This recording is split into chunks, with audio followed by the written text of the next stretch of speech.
Na-aksidente si AJ kahapon. Na total wreck yung kotse. Ipapakita ko sa inyo yung clip guys, okay? Tsaka yan.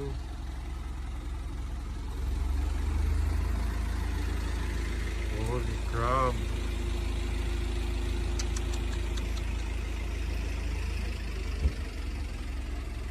Oh my god.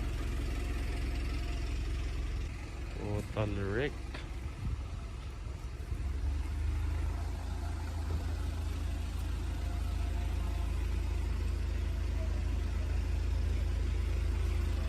Ito guys, oh. Yan, oh. Pag nakita niyan guys, wasak-wasak yung dito. Wasak-wasak guys, oh my god. Like yung right side niya guys, nakaangat na yung gulong, oh. Pasok na yung gulong.